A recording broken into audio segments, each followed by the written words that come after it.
हर खबर पर होगी आपकी पकड़। डाउनलोड कीजिए एबीपी लाइव ऐप।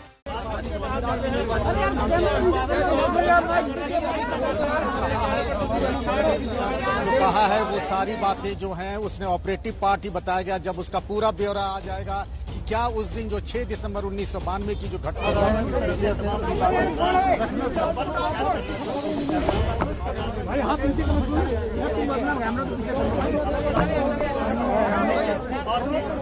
घटना जो आप कह रही हैं कि क्या इस तरीके से फिर कोई घटना हो सकती है। इधर से अगर आप देखिए तो कुछ लोगों ने जो बाहर निकले कोर्ट से, उन लोगों ने काशी, मथुरा और बनारस की भी बात की है, काशी की बात की, मथुरा की बात की है। तो इसके क्या मायने हैं, इस पर भी गौर करना पड़ेगा। बिल्कुल ठीक है। दिबांग मेरे साथ लगातार बने हुए हैं। दिबांग, देखिए जिस तरीके से ये ढांचा ढहाया गया, उसके बाद जो रक्तपात हुआ, बहुत लोगों की जान गई, पूरा एक आंदोलन खड़ा हो गया, हिंदू और मुसलमान के बीच में एक दरार पैदा हो गई। अब अगर आज कोर्ट का जो पूरा फैसला आएगा, हालांकि वो अभी हमारे सामने नहीं आया है, उसको हम पढ़ेंगे, अगर कोई टिप्पणी नहीं है तो ये चिंताजनक, यह बहुत चिंताजनक है। और देखिए ये बात है कि आपके पास साक्ष्य नहीं जुटा पाए थे, तो उस पर तो एक बात समझने वाली है। सुप्रीम कोर्ट ने खुद कहा है कि ये जो सीबीआई है ये तोता है, पिंजरे का तोता है, जैसा मालिक होता है वैसे बोलता है। तो तोता तोता है, तोता रहेगा, ये साफ हो गया। एक तो ये बात, बहुत बड़ी बात साफ हो गई है। दूसरी बात यह है कि आप इसको और आगे बढ़ाना चाहते हैं, आंदोलन को और आगे ले जाना चाहते हैं। देखिए उस समय माहौल अलग था, उस समय वक्त अलग था, उसमें बातें अलग थी। मामला अब आगे बढ़ गया। क्या उसी तरह का आंदोलन फिर हो सकता है? मुझे इस बात में संशय है। इसमें बहुत लंबा समय लगा, 28 साल बाद ये फैसला आया है। उस तरह का आंदोलन बनना, उस तरह की चीजें होना अब मेरे ख्याल से मुश्किल है। पर लेकिन इसकी कोशिश होगी, हाँ इसकी कोशिश जरूर होगी, क्योंकि ये एक ऐसी चीज है जो उनको सीधे सत्ता में ले आई। एक पार्टी जो थी उसको उभारती हुई सत्ता में ले आई। अब वो इस तरह की कोशिश जरूर करेंगे। क्या ये दोबारा सत्ता में इस तरह से आती है? तो ये कांट की हांडियां हैं, ये बार बार चढ़ती नहीं है। एक बार चढ़ गई। अब आप आगे बात कीजिए, नई बात कीजिए, कुछ और बात कीजिए। तो मेरे ख्याल से अब जो बात होगी वो कुछ आगे की बात होगी। बाकी मैं वहां पर मौजूद था 9 तारीख को, मैंने देखा वहां पर किस तरह से टूटा ये जो बात। एक अगर आप देखिए सुप्रीम कोर्ट का जो फैसला था, सुप्रीम कोर्ट ने नवंबर में क्या कहा कि दिखता है कि ये कैलकुलेटेड था। अब पहला जो वाक्य वहां से हमें बताया गया, उससे जब आपने बताया कि भाई वो कह रहे हैं कि इसमें कोई मिले जुले नहीं हुए थे, इसमें कोई पूर्व योजना नहीं थी, उससे साफ हो जाता था कि ये किस तरफ जाना चाहते हैं। तो ये सारा एक पूरा तंत्र जो है वो चरमरा गया है। क्या एक बड़ी बात तो ये है कि देखिए इमारत जो है वो आत्महत्या तो नहीं कर सकती है ना। इमारत ढहाई गई, ढांचा गिराया गया, मस्जिद ढहाई गई, तो वो किसने गिराया, कौन है उसके दोषी? ये एक सवाल है जो हमें एक मजबूत लोकतंत्र की तरह, एक परिपक्व लोकतंत्र की तरह इन सवालों का जवाब देना पड़ेगा, व्यवस्था को जवाब देना पड़ेगा, न्याय व्यवस्था को इस बात का जवाब। और पंकज झा भी मेरे साथ लगातार बने हुए हैं, हमारे राजनीतिक संपादक। पंकज झा, देखिए जैसा कि दिबांग ने कहा कि अब वो समय नहीं है कि उस तरीके का बड़ा आंदोलन खड़ा किया जा सके, लेकिन सवाल यही है, उत्तर प्रदेश में फिर एक बार बीजेपी की सरकार है और केंद्र में भी वही उसी पार्टी की सत्ता है जो राम मंदिर की राजनीति कर ही यहां तक पहुंची है। जी हाँ, बिल्कुल, इसमें कोई दो राय नहीं है कि उस राम जन्मभूमि आंदोलन के बाद ही पार्टी में वो ताकत आई जिसकी बदौलत वो यहाँ पहुंची है। लेकिन जिस तरीके की आवाजें आज उठ रही हैं, जो लोग बरी हुए हैं वो बाहर निकल के काशी मथुरा की बात कर रहे हैं। सीबीआई की चार्जशीट में जो थ्योरी थी, जिस तरीके से वो कमजोर साबित हुई, जो गवाही, जो बयान, जो तथ्य, जो देवांग जी कह रहे थे, वो वाकई में खतरनाक संकेत है। अगर आगे भी कुछ इस तरीके की चीजें होती हैं और ये चीजें रहेंगी तो फिर बहुत एक तरीके से कह सकते हैं दुर्भाग्यपूर्ण होगा। बिल्कुल पंकज झा, और हम भूले नहीं है जिस समय 6 दिसंबर 1992 को ये ढांचा गिराया गया था, मैं उस समय अलीगढ़ में मौजूद थी, और उसके बाद जिस तरीके का माहौल महीनों तक इस देश में रहा था वो बहुत जिसे कहा जाए कि अच्छा माहौल नहीं था। ये तस्वीरें मैं दिखा देती हूँ। लालकृष्ण आडवाणी इस समय मीडिया के साथ नीरज पांडे हमारे सहयोगी वहाँ मौजूद है। और नीरज पांडे हमारे सहयोगी वहां पर मौजूद हैं। लालकृष्ण आडवाणी जी बाहर आए हैं इस फैसले के आने के बाद, और जैसा कि मैं लगातार कह रही हूं, दिबांग कह रहे हैं, पंकज झा कह रहे हैं कि लालकृष्ण आडवाणी इस पूरे आंदोलन का सबसे बड़ा चेहरा, आज उनको दोष मुक्त किया गया है। ये आरोप उनके ऊपर था कि ये जो पूरा ढांचा गिराया गया था वो पूर्व नियोजित था। बजरंग दल, विश्व हिंदू परिषद और बीजेपी के तमाम बड़े नेताओं ने बैठकर एक साजिश रची थी। आज उनको आरोप मुक्त कर दिया गया है और लालकृष्ण आडवाणी ने मीडिया में आकर क्या प्रतिक्रिया दी है इस फैसले के बाद, वो सुनवा देते हैं। स्पेशल कोर्ट का आज का जो निर्णय हुआ है वह अत्यंत महत्वपूर्ण है और हम सब के लिए बहुत खुशी का प्रसंग है। जब ये समाचार सुना, जय श्री राम कह करके हमने इसका स्वागत किया। तो लालकृष्ण आडवाणी जी कह रहे हैं कि हमने जय श्री राम कहा जैसे ही ये फैसला सामने आया। नीरज पांडे वहां पर मौजूद हैं, आप मीडिया के सामने भी आए हैं लालकृष्ण आडवाणी जी।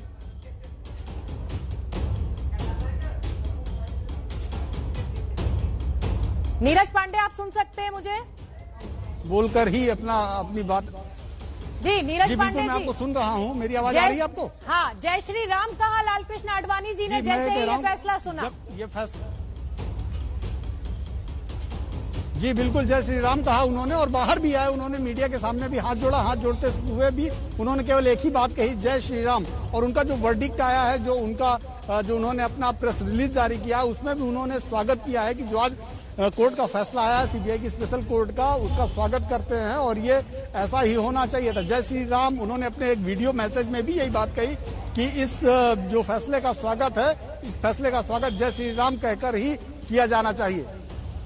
बिल्कुल ठीक है नीरज पांडे, तो आप हमें वो तस्वीरें भी लगातार दिख रहे हैं जब लालकृष्ण आडवाणी जो इस पूरे आंदोलन का सबसे बड़ा चेहरा रहे और बीजेपी अगर आज सत्ता पर बैठी है और जो हिंदुत्व की राजनीति करती हुई आई है तो वो दिशा शायद इन्हीं लालकृष्ण आडवाणी ने दिखाई थी। पंकज झा,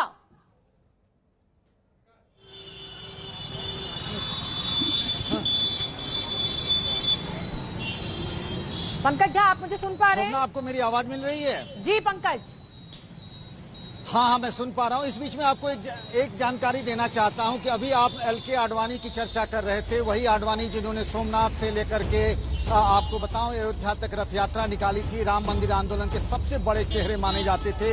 उनको कुछ देर पहले यूपी के सीएम योगी आदित्यनाथ ने फोन किया, दूसरे बड़े चेहरे मुरली मनोहर जोशी को उन्होंने फोन किया। तो जैसे ही ये फैसले की खबर आई है उसके बाद से बीजेपी के कैंप में और ये जो हिंदूवादी संगठन है उनके कैंप में हलचल है, लोग एक दूसरे को बधाई दे रहे हैं। लेकिन सवाल वही रह जाता है कि सीबीआई की पूरी थ्योरी और चार्जशीट जो है वो बिल्कुल फिसड्डी साबित हुई स्पेशल कोर्ट में। बिल्कुल पंकज झा, नृपुन सहगल भी लगातार हमारे साथ बने हुए हैं। नृपुन, सीबीआई जो है वो सबसे एलीट जांच एजेंसी मानी जाती है। जब न्याय नहीं मिलता है तो हर इंसान की ये मांग होती है कि ये पूरा मामला सीबीआई को सौंप दिया जाए। लेकिन अगर सीबीआई इतने बड़े मामले में एक पूरी बड़ी की बड़ी इमारत ढह गई, 8 से 10 घंटे के बीच में मलबा साफ हो गया और कोई साक्ष्य पेश नहीं कर पाई, तो ये बहुत बड़ी नाकामी, बहुत बड़ी हार सीबीआई की।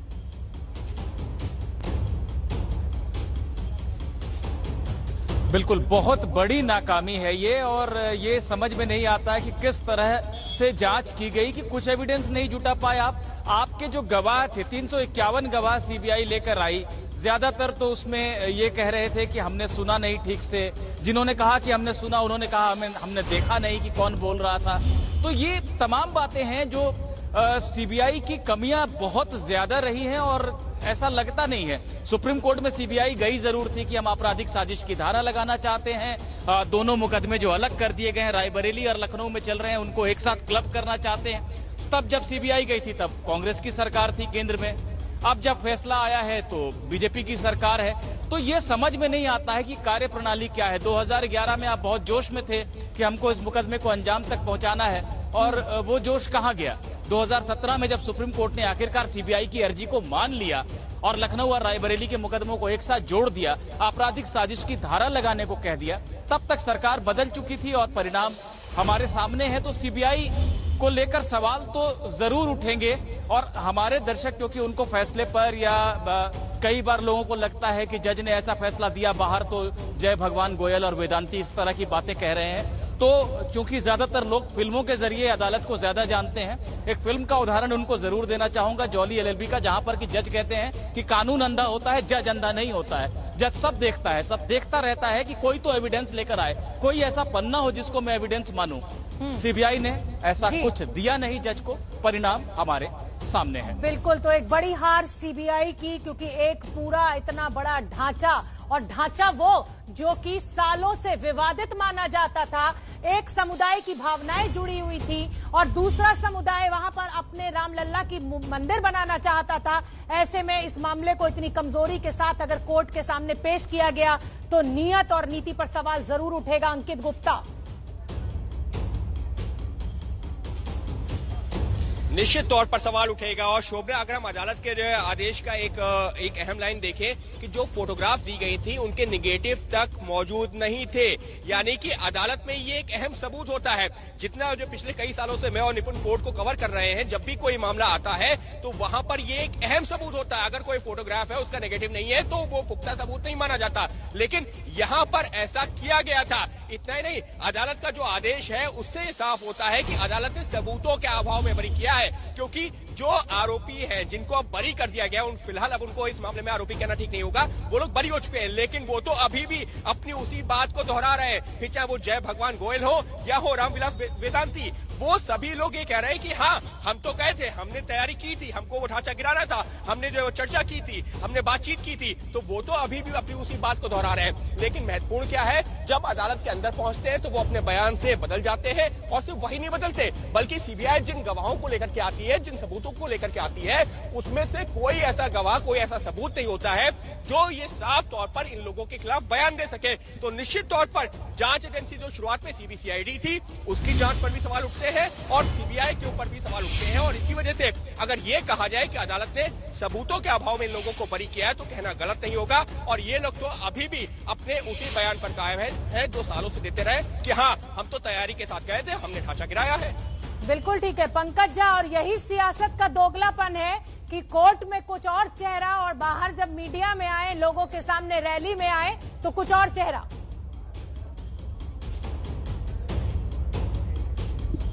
दिबांग, यही सवाल मेरा आपसे, हम पंकज झा से हमारा संपर्क टूट गया है। दिबांग। या बिल्कुल ये बात हमने बार बार देखी है, पर देखिए ये तभी रोका जा सकता है जब ये जो जांच एजेंसी है वो जिम्मेदारी से काम करे। लेकिन अब सुप्रीम कोर्ट ने इसके बारे में जो कह दिया, ये उससे वो आगे बढ़ नहीं पा रही है। मैंने वहां पर खुद जो जाकर देखा उसमें मुझे तो साफ दिखाई दिया। मैं तो बल्कि ढांचा जब गिराया जा रहा था, गुम्बद के नीचे खड़ा हुआ था, देख रहा था किस तरह से वहां पे पूरा इंतजाम था। जो घायल हो रहे थे वो स्ट्रेचर में जा रहे थे, बाकायदा वहां पे लोग कुल्हाड़ी, बल्ले, बल्लम ठोक रहे थे, उनके पास सामान थे, मौजूद थे, वो किस तरह से ऊपर चढ़ रहे थे उसकी भी बड़ी तैयारी थी। तो पूरी एक तरीके से तैयारी कर वहां पर लोग वहां पर आए हुए थे।